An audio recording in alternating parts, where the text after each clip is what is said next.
दुनिया के सबसे ज़्यादा ज़ेर बहस रहने वाले मौज़ूआत में एक बड़ा अहम मौजू है अमेरिका और चाइना के माबैन जो तजारती जंग है, यानी कि टैरिफ वॉर का। ये मामला कहाँ से शुरू हुआ, कैसे शुरू हुआ, कैसे कैसे मोड़ आए, इसमें बहुत सी चीज़ें तो हम डिस्कस कर चुके हैं, लेकिन ख़ास तौर पे आज हम ये देखने वाले हैं कि इस वक्त की मौजूदा सूरत हाल के मुताबिक चाइना और अमेरिका किन स्टेजेस पे अपने कदम जमाए हुए हैं और क्या उनका आपस में किसी किस्म का कोई समझौता, कोई डील होने जा रही है। क्योंकि ट्रंप कहते हैं कि मेरी बात चाइना के साथ चल रही है, लेकिन चाइना कहता है हमारी तो कोई बात नहीं हो रही। आज की इस वीडियो में तमाम चीज़ें जानते हैं। अस्सलाम वालेकुम तमाम देखने सुनने वालों को खुश आमदीद। मैं हूं मोहम्मद मुस्तफ़ा और आप देख रहे हैं मेरा यूट्यूब चैनल। 2 अप्रैल से शुरू होने वाली ये जंग बहुत से नए मोड़ इख्तियार करती गई, बहुत सी चीज़ें इसमें आई, बहुत से अप्स एंड डाउन्स आए। हमने देखा पहले तो टैरिफ्स पर टैरिफ्स भरमार की गई यूएस की तरफ से, फिर चाइना की तरफ से रिटेलिएटरी टैरिफ्स लगाए गए। 125% तक चाइना गया, 145% तक यूएस गया। तमाम चीज़ें देखी। यूएस ने फिर स्टेप बैक किया, कुछ प्रोडक्ट्स पे टैरिफ रिमूव किए, कुछ ममालिक से 90 दिन के लिए टैरिफ रिमूव किए, लेकिन चाइना से नहीं की। ये सब कुछ हम पिछली वीडियोस में डिस्कस कर चुके हैं, आप सुनते रहे हैं। आपका बहुत शुक्रिया, आप सुनते रहे, आपका फीडबैक मौसूल होता रहा। अब देखते हैं कि इस करंट सिनेरियो में, मौजूदा सूरत हाल में, चाइना और यूएस जो हैं किन स्टेजेस पे अपने कदम जमाए खड़े हैं और ये मामला किस तरफ को जा रहा है। देखिए, एक स्टेप बैक यूएस की तरफ से किया गया कि जो मोबाइल फ़ोन्स हैं या कंप्यूटर्स हैं उन पे टैरिफ आयद नहीं होगा, ठीक है। फिर हमने देखा कुछ दिन गुजरे तो अब आज की ये खबर है कि जो सेमीकंडक्टर्स हैं उन पे चाइना ने टैरिफ लगाने से मना कर दिया है। मना करने की रीज़न क्या है? मना करने की रीज़न ये हो सकती है कि उसकी हाई कॉस्ट ऑफ डेवलपमेंट और लेवल ऑफ नॉलेज जो उसके लिए रिक्वायर होता है वो शायद चाइना के पास उसका फुकदान है, इसलिए मना किया गया है टैरिफ लगाने पे। ये स्टेटमेंट ऑफिशियली अनाउंस तो नहीं की गई, लेकिन बहुत से ऐसे सोशल मीडिया प्लेटफॉर्म्स हैं जहां से ये खबरें मौसूल हुई हैं। मैं उनके रेफरेंसेस भी आपके सामने रखूंगा और इन तमाम चीज़ों में जो मैगजीन्स या जर्नल्स के, इंटरनेशनल जर्नल्स के, BBC, CNN वगैरह की जो रिपोर्ट्स जिससे मैं कोट करूंगा, मैं उसके रेफरेंस आपके सामने ज़रूर रखता जाऊंगा। अब बात करते हैं सेमीकंडक्टर्स के हवाले से। दरअसल हुआ ये कि जब कुछ सेमीकंडक्टर प्रोडक्ट्स या आप कह लीजिए कि इंटीग्रेटेड सर्किट्स जिनको हम कहते हैं, माइक्रोचिप्स वगैरह और जो सेमीकंडक्टर्स वगैरह, ये शिप हो के चाइना आए तो उन पर टैरिफ आयद नहीं किया गया 125% का। और इसके अलावा जो चंद एक एयरक्राफ्ट के पार्ट्स हैं उन पे जो इंजन्स जिसमें आ जाते हैं, जिसमें लैंडिंग गियर वगैरह आ जाते हैं, इन चीज़ों पे भी जो टैरिफ है वो ना आयद किए जाने का ऑर्डर है एविएशन एग्जीक्यूटिव जो हैं चाइना के, उनके मुताबिक। अब हम देखते हैं, जैसे मैंने कहा कि ये सेमीकंडक्टर्स इलेक्ट्रॉनिक डिवाइसेस का कोर होते हैं। इलेक्ट्रॉनिक डिवाइसेस में सबसे अहम पोजीशन पे जो पार्ट यूज़ हो रहा होता है, ये जो आप कह लीजिए कि जो एक छोटी सी चिप यूज़ हो रही होती है जिस पे वो इलेक्ट्रॉनिक्स के अप्लायंसेस या वो इंस्ट्रूमेंट जो है बेस कर रहे होते हैं, वो सेमीकंडक्टर्स चिप्स हम उनको कहते हैं, हम उनको माइक्रो प्रोसेसर कहते हैं।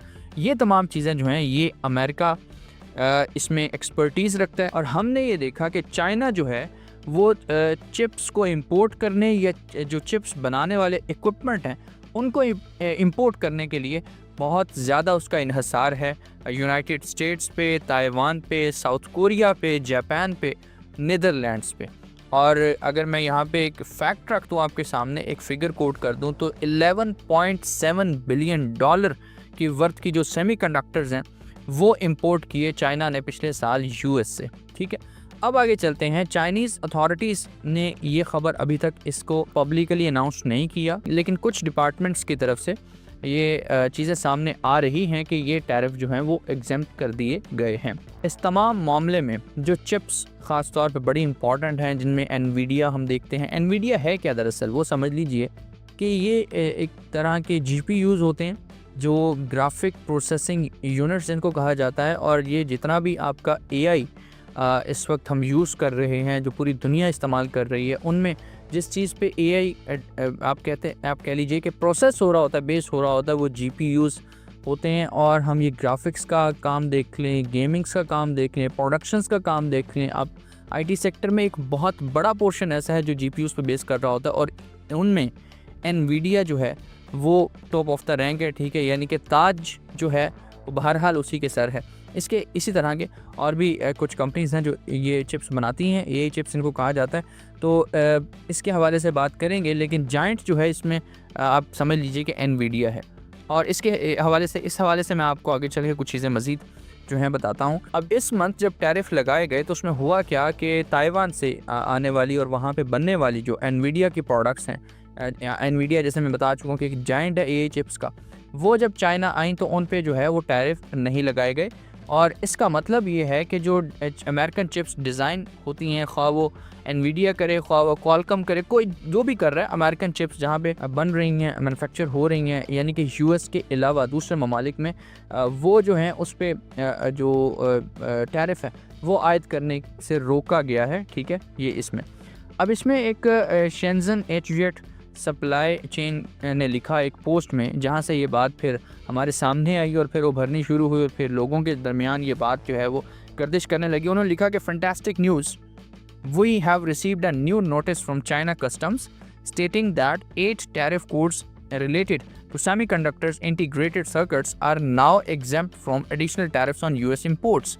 यानी कि ये चंद एक जो हैं आप कह लीजिए इंटीग्रेटेड सर्किट्स या जो सेमीकंडक्टर्स हैं, 8 टैरिफ कोड्स उन्होंने बताए कि ये वाली जो प्रोडक्ट्स हैं इन पे जो है वो किसी किस्म का जो टैरिफ है 125% का वो आयद नहीं होगा, यानी कि 0% टैरिफ जो है इन पे आयद होगा। इसके अलावा रॉयटर्स ने लिखा कि the Chinese government is also asking businesses to identify goods that could be eligible for exemption from its reciprocal US tariffs. यानी कि रॉयटर्स के मुताबिक ये है कि चाइनीज़ गवर्नमेंट ने लोगों को या बिजनेस ओनर्स को मतला किया कि भाई जो प्रोडक्ट्स या जो गुड्स आपको ऐसी समझते हैं कि जिन पे टैरिफ नहीं लगने चाहिए, आप उनको हाईलाइट कीजिए और हमें बताइए, ताकि वो जो हैं वो जो टैरिफ्स हैं उनसे वो प्रोडक्ट्स बच सकें जिनकी ज़रूरत है। अब ज़ाहिरी बात है, अगर हम इस चीज़ पे थोड़ा सा एनालिसिस बिल्ड करें तो ये मामला तभी पेश आते हैं, या जैसे अब देखें जब यूएस में फ़ोन्स और कंप्यूटर्स गए थे, उनको उस चीज़ की ज़रूरत थी और उनकी जो कंपनीज़ हैं वो बाहर ये चीज़ें तैयार करती थी। एप्पल की बात कर लें तो 80%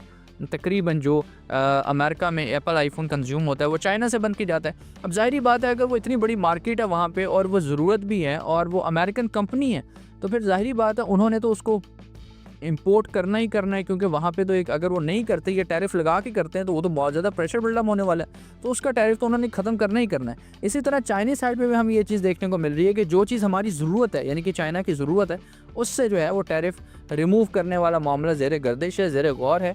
मेरे मुताबिक तो ये अच्छी चीज़ है कि इसी तरह जो मामलात हैं वो नेगोशिएशंस की तरफ जाएंगे, इसी तरह चीज़ें जो हैं थोड़ी थोड़ी जैसे आसानियाँ पैदा होंगी, क्योंकि मैंने पिछली वीडियोस में से भी किसी एक वीडियो में बताया कि जिस तरह ट्रंप की तरफ से ये जो एक बयानिया जारी किया गया कि हम एक आहिस्ता आहिस्ता ये जो टैरिफ्स हैं ये आप कह लीजिए कि कम होते जाएंगे या इस तरह इसमें सस्टेनेबिलिटी आती जाएगी, इस तरह डोनाल्ड ट्रंप की तरफ से एक नरम बयानी का हमें जो है वो हमें देखने को मिला। इसी तरह हम देखते हैं कि चाइना की तरफ से, चाइना की मैंने एक शुरू में बात की थी कि डोनाल्ड ट्रंप ये कह रहे हैं कि चाइना के साथ उनके मुज़ाकरात चल रहे हैं, चाइना के साथ उनकी बात चल रही है, चाइना के साथ डील हो जाएगी, इस तरह की बातें वो कर रहे हैं, ठीक है। पहले उन्होंने वेरी नाइस बिहेवियर वाली बात की, यानी कि हम उनके साथ बहुत अच्छे होंगे, वो हमारे साथ बहुत अच्छे हैं, हम चाहते हैं कि डील हो, हम चाहते हैं कि ट्रेड बरकरार रहे, हम चाहते हैं कि जो चाइना के साथ इस मामले में हमारी इंटरवेंशन है वो बरकरार रहे, यानी कि इस तरह के मामले, इस तरह की चीज़ें वो डिस्कस करते आए हैं अपनी स्टेटमेंट्स में गुज़िश्ता कुछ दिनों से।